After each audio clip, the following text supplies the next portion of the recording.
आज हम बात करने वाले हैं एग्ज़ाम्स के बारे में जो कि होता है most scariest part for the first semester BSc nursing students, right. So don't worry, मैं आज आपके लिए लाई हूँ कुछ टिप्स एंड ट्रिक्स जिससे आप अपने एग्ज़ाम्स में एक good number of scores achieve करेंगे, अच्छे से उसमें लिख पाएंगे। तो चलिए शुरू करते हैं। My name is Princy and I am a third year BSc nursing student at government medical college Firozabad. Firstly हम डिस्कस करने वाले हैं नो योर एग्ज़ाम पैटर्न। आपको अच्छे से अपने एग्ज़ाम पैटर्न को समझना है। जो भी आपका सिलेबस है फर्स्ट सेम का, उसको अच्छे से गो थ्रू करना है।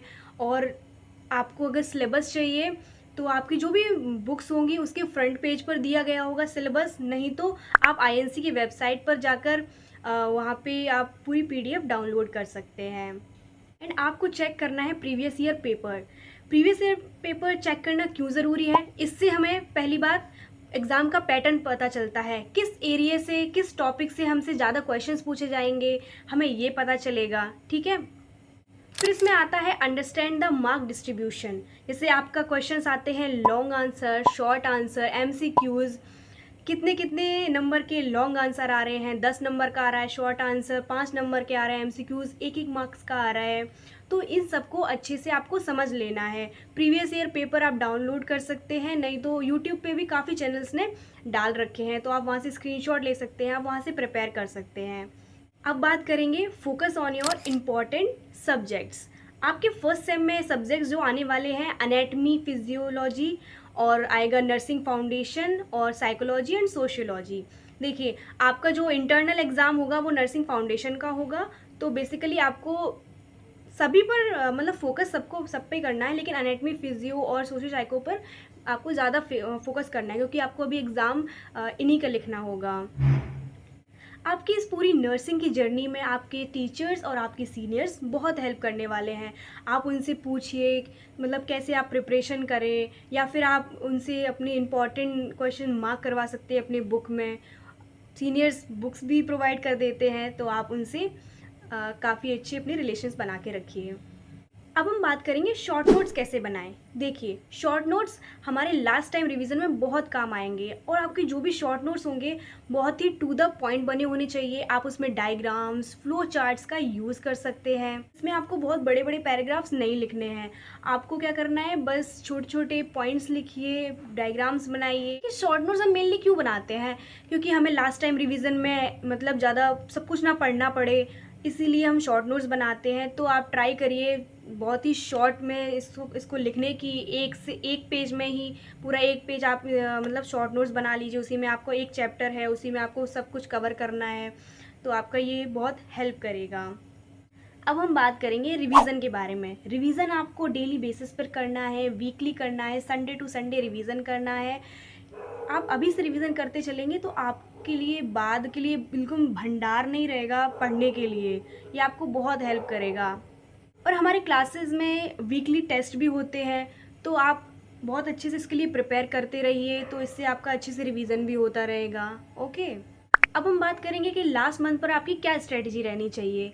लास्ट मंथ में जैसे आपके एग्ज़ाम से 20 दिन पहले आपको अपने जो भी बनाए हुए नोट्स हैं बस वही पढ़ना है, कुछ भी एक्स्ट्रा नहीं पढ़ना है, और लास्ट कोई नया टॉपिक नहीं उठाना है। और जैसे आपके पास फिर एग्ज़ाम्स में 10 दिन बचे हैं, तो आपको अपने शॉर्ट नोट्स अच्छे से रिवाइज़ करने हैं, अच्छे से मेमोराइज़ करना है और काम रहना है। अब हम डिस्कस करेंगे एग्ज़ाम राइटिंग टिप्स के बारे में। तो एग्ज़ाम्स में आपको क्वेश्चन को कैसे रिप्रेजेंट करना है, कैसे आपको अट्रैक्टिव बनाना है, ठीक है। तो आप क्या करेंगे, सबसे पहले आपके आंसर का इंट्रोडक्शन लिखेंगे, उसके बाद डेफिनेशंस और जो भी इम्पोर्टेंट पॉइंट्स हैं आपको सिर्फ वही लिखना है, कुछ भी एक्स्ट्रा इन्फॉर्मेशन नहीं देनी है इधर उधर की। और आप हेडिंग्स और सब हेडिंग्स का यूज़ करिए, और जो भी इम्पॉर्टेंट पॉइंट्स हैं उनको हाईलाइट करिए, मार्कर पेन का यूज़ करिए। जब आपको अपना आंसर प्रेजेंट करना है तो उसका पूरा फ्रेमवर्क आपके माइंड में होना चाहिए। क्वेश्चन पेपर में आपको क्वेश्चन पूछे जाएंगे, लॉन्ग आंसर, शॉर्ट आंसर और वेरी शॉर्ट और एमसीक्यूज़। लॉन्ग आंसर आपको 3 से 4 पेज में ख़त्म कर देना है, और शॉर्ट आंसर 2 से 3 पेज में आपको उसको फिनिश करना है, और वेरी शॉर्ट तो 2 नंबर का आता है, तो उसको आप एक पेज में लिख सकते हैं। अगर टाइम नहीं बचा है तो आप उसको आधे, जब आप आंसर लिख रहे हैं तो उसमें डायग्राम्स का ज़रूर यूज़ करें, डायग्राम्स बनाएं और फ्लो चार्ट्स भी बनाएं। जैसे एनाटमी में डायग्राम्स बहुत इंपॉर्टेंट होते हैं और ये आपका एक गुड मार्क्स अचीव करने में बहुत हेल्प करेंगे और ये आपके आंसर को बहुत ही अट्रैक्टिव बनाएंगे। एंड सबसे इम्पॉर्टेंट कि आपको कोई भी क्वेश्चन छोड़ना नहीं है, हर आंसर को अटेम्प्ट तो ज़रूर ही करके आना है। सबसे इम्पॉर्टेंट पार्ट कि टाइम मैनेज कैसे करें। बच्चों का टाइम ही मैनेज नहीं होता है, पेपर छूट जाता है। कुछ बच्चे क्या करते हैं, सिर्फ लॉन्ग आंसर में ही सारा टाइम गवा देते हैं, तो आपको ऐसा नहीं करना है। आपके एनाटमी में मैंने क्वेश्चन पेपर देखा था, तो उसमें एक क्वेश्चन आया था 10 मार्क्स का लॉन्ग आंसर। तो आपको क्या करना है, आपको 45 मिनट्स में आपको अपना जो भी लॉन्ग आंसर है उसको ख़त्म कर देना है। 5 नंबर के 3 शॉर्ट क्वेश्चन आए थे जो कि आप 1.5 घंटे में कंप्लीट कर लीजिए और फिर जो 2 नंबर के वेरी शॉर्ट आंसर हैं आधे घंटे में आप उसको कंप्लीट कर लीजिए। और एमसीक्यू आप 20 मिनट में आप अपने एमसीक्यूज़ भी कंप्लीट कर सकते हैं और बचा हुआ टाइम जो 10 मिनट का होगा उसमें आप अपने पूरे जो भी आपकी कॉपी है उसको एक बार रीचेक करें, कुछ पॉइंट्स छूटे तो नहीं हैं, कुछ गलत आपने लिख तो नहीं दिया है, उसमें आप करेक्शन कर सकते हैं। तो इस तरीके से आप अपना टाइम मैनेज कर लेंगे। क्वेश्चन अटैम्प्ट करते टाइम क्वेश्चन नंबर ज़रूर डालें, आंसर नंबर ज़रूर डालें। ये आपको बिल्कुल भी गलती नहीं करनी है। अगर आपने क्वेश्चन नंबर गलत डाला है तो आपको उसमें कोई भी मार्क्स नहीं मिलेगा, तो ये आप बिल्कुल ना मिस्टेक करें। और जहाँ पर हो सके आप एग्ज़ाम्पल्स देने की कोशिश करें। सोशियो साइको में बहुत ही एग्ज़ाम्पल्स का यूज़ होता है, तो आप उसमें इन सब का यूज़ करें। लास्ट में मैं यही कहूँगी कि स्टे हेल्दी, बी कॉन्फिडेंट और कोई भी प्रेशर नहीं लेना है, सब कुछ लाइटली डील करना है और अपनी नींद पूरी लेनी है, हाइड्रेटेड रहना है, खाना अच्छे से खाना है और एग्ज़ामिनेशन हॉल में अपनी वाटर बोतल ज़रूर लेकर जाएं और एडमिट कार्ड तो बिल्कुल नहीं भूलना है, नहीं तो एग्ज़ामिनर जो भी होगा वो आपको भगा देगा।